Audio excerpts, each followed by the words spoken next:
ॐ तव कथामृतं तप्तजीवनं कविभिरीडितं कल्मषापहं श्रवणमङ्गलं श्रीमदाततं भुवि गृह्णन्ति ये भूरिदा जनाः।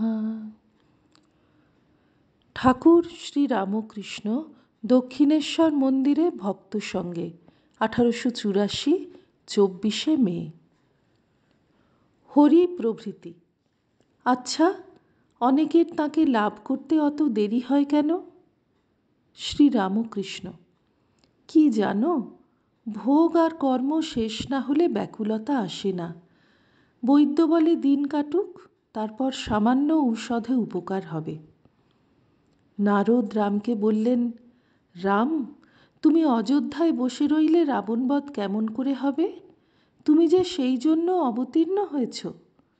রাম বললেন, নারদ, সময় হোক, রাবণের কর্মক্ষয় হোক, তবে তার বধের উদ্যোগ হবে। হরি: আচ্ছা, সংসারে এত দুঃখ কেন? শ্রী রামকৃষ্ণ: এ সংসার তাঁর লীলা, খেলার মতো। এই লীলায় সুখ দুঃখ, পাপ পুণ্য, জ্ঞান অজ্ঞান, ভালো মন্দ সব আছে। দুঃখ পাপ এসব গেলে লীলা চলে না। চোর চোর খেলায় বুড়িকে ছুঁতে হয়। খেলার গোড়াতেই বুড়ি ছুঁলে বুড়ি সন্তুষ্ট হয় না।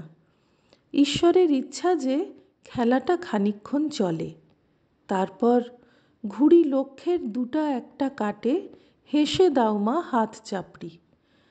অর্থাৎ ঈশ্বর দর্শন করে দুই একজন মুক্ত হয়ে যায় অনেক তপস্যার পর তাঁর কৃপায়।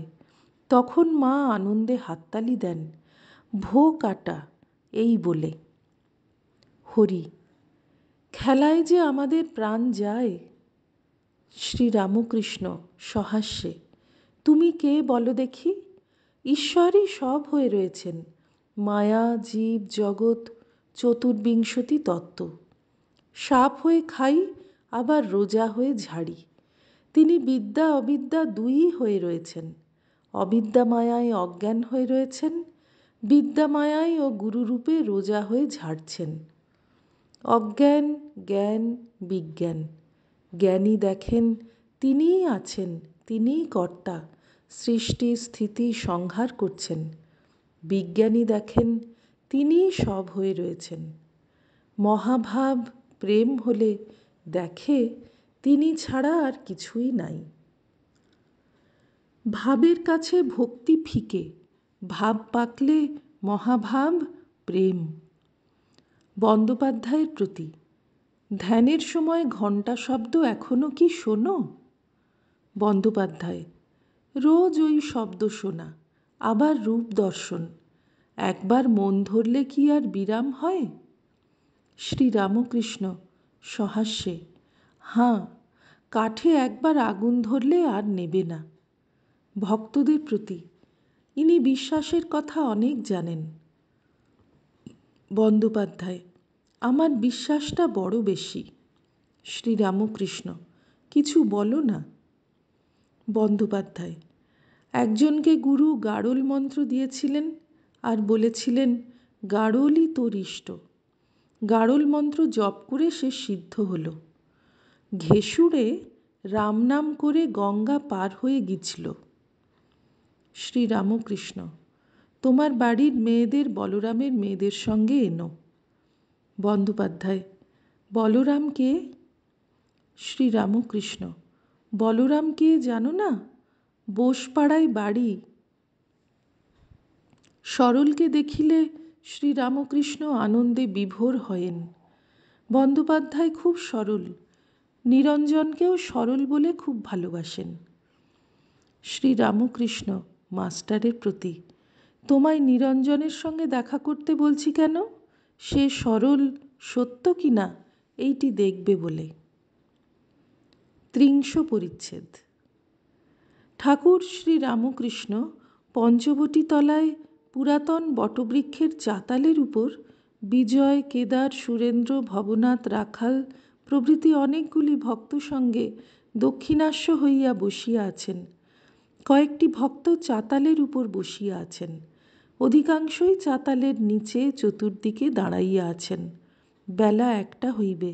রবিবার 25শে মে 1884 খ্রিস্টাব্দ, 13ই জ্যৈষ্ঠ, শুক্লা প্রতিপদ। ঠাকুরের জন্মদিন ফাল্গুন মাসের শুক্লপক্ষের দ্বিতীয়া তিথি, কিন্তু তাহার হাতে অসুখ বলিয়া এতদিন জন্মোৎসব হয় নাই। এখন অনেকটা সুস্থ হইয়াছেন, তাই আজ ভক্তেরা আনন্দ করিবেন। সহচরী গান হইবে। সহচরী প্রবীণা হইয়াছেন, কিন্তু প্রসিদ্ধ কীর্তনী। মাস্টার ঠাকুরের ঘরে ঠাকুরকে দেখিতে না পাইয়া পঞ্চবটিতে আসিয়া দেখেন যে ভক্তেরা সহাস্য বদন আনন্দে অবস্থান করিতেছেন। ঠাকুর বৃক্ষমূলে চাতালের উপর যে বসিয়া আছেন তিনি দেখেন নাই, অথচ ঠাকুরের ঠিক সম্মুখে আসিয়া দাঁড়াইয়াছেন। তিনি ব্যস্ত হইয়া জিজ্ঞাসা করিতেছেন, তিনি কোথায়? এই কথা শুনিয়া সকলে উচ্চ হাস্য করিলেন। হঠাৎ সম্মুখে ঠাকুরকে দর্শন করিয়া মাস্টার অপ্রস্তুত হইয়া তাহাকে ভূমিষ্ঠ হইয়া প্রণাম করিলেন। দেখিলেন ঠাকুরের বাম দিকে কেদার এবং বিজয় চাতালের উপর বসিয়া আছেন। ঠাকুর দক্ষিণাস্য। শ্রীরামকৃষ্ণ সহাস্যে মাস্টারের প্রতি, দেখো কেমন দুজনকে মিলিয়ে দিয়েছি। শ্রী বৃন্দাবন হইতে মাধবীলতা আনিয়া ঠাকুর পঞ্চবটিতে 1868 খ্রিস্টাব্দে রোপণ করিয়াছিলেন। আজ মাধবী বেশ বড় হইয়াছে। ছোট ছোট ছেলেরা উঠিয়া দুলিতেছে, নাচিতেছে। ঠাকুর আনন্দে দেখিতেছেন ও বলিতেছেন, বাঁদুরে ছানার ভাব, পড়লে ছাড়ে না। সুরেন্দ্র চাতালের নিচে দাঁড়াইয়া আছেন। ঠাকুর সস্নেহে বলিতেছেন, তুমি উপরে এসো না, এমনটা বেশ হবে, অর্থাৎ পা মেলা বেশ হবে। সুরেন্দ্র উপরে গিয়া বসিলেন। ভবনাথ জামা পরিয়া বসিয়াছেন দেখিয়া সুরেন্দ্র বলিতেছেন, কি হে, বিলাতে যাবে নাকি? ঠাকুর হাসিতেছেন ও বলিতেছেন, আমাদের বিলাত ঈশ্বরের কাছে। ঠাকুর ভক্তদের সহিত নানা বিষয়ে কথা কহিতেছেন।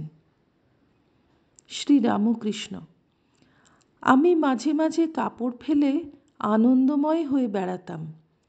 শম্ভু একদিন বলছে, ওহে তুমি তাই ন্যাংটো হয়ে বেড়াও, বেশ আরাম, আমি একদিন দেখলাম। সুরেন্দ্র, আপিস থেকে এসে জামা চাপকান খোলবার সময় বলি, মা তুমি কত বাঁধাই বেঁধেছ। শ্রীরামকৃষ্ণ, অষ্টপাশ দিয়ে বন্ধন, লজ্জা, ঘৃণা, ভয়, জাতি, অভিমান, সংকোচ, গোপনের ইচ্ছা, এই সব। ঠাকুর গান গাহিতেছেন, আমি ওই খেদে খেদ করি শ্যামা। গান, শ্যামা মা উড়াচ্ছ ঘুড়ি ভব সংসার বাজার মাঝে, ঘুড়ি আশাবায়ু ভরে উড়ে, বাঁধা তাহে মায়া দড়ি। মায়া দড়ি কিনা মাগ ছেলে, বিষয়ে মেজেছ মাঞ্জা, কর্কশা হয়েছে দড়ি, বিষয়ে কামিনী কাঞ্চন। গান, ভবে আশা খেলতে পাশা, বড় আশা করেছিলাম, আশার আশা ভাঙা দশা, প্রথমে পঞ্জুরি পেলাম, পবার 18-16, যুগে যুগে এলাম ভালো, শেষে কোচে 12 পেয়ে মাগো, পঞ্জা ছক্কায় বদ্ধ হলাম, 6-2 8, 6-4 10, কেউ নয় মা আমার বশ, খেলাতে না পেলাম যশ, এবার বাজি ভোর হইল। পঞ্জুরি অর্থাৎ পঞ্চভূত, পঞ্জা ছক্কায় বন্দী হওয়া অর্থাৎ পঞ্চভূত ও 6 রিপুর বশ হওয়া। 6-3 9 ফাঁকি দিব, 6কে ফাঁকি দেওয়া অর্থাৎ 6 রিপুর বশ না হওয়া। 3কে ফাঁকি দেওয়া অর্থাৎ 3 গুণের অতীত হওয়া।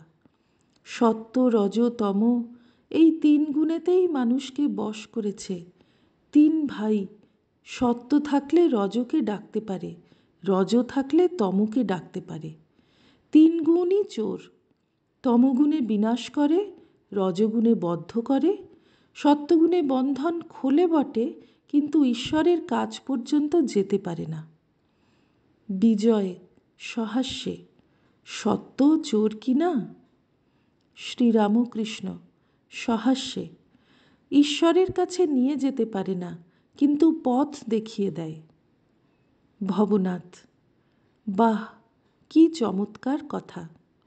শ্রীরামকৃষ্ণ, হাঁ, এ খুব উঁচু কথা। ভক্তেরা এই সকল কথা শুনিয়া আনন্দ করিতেছেন।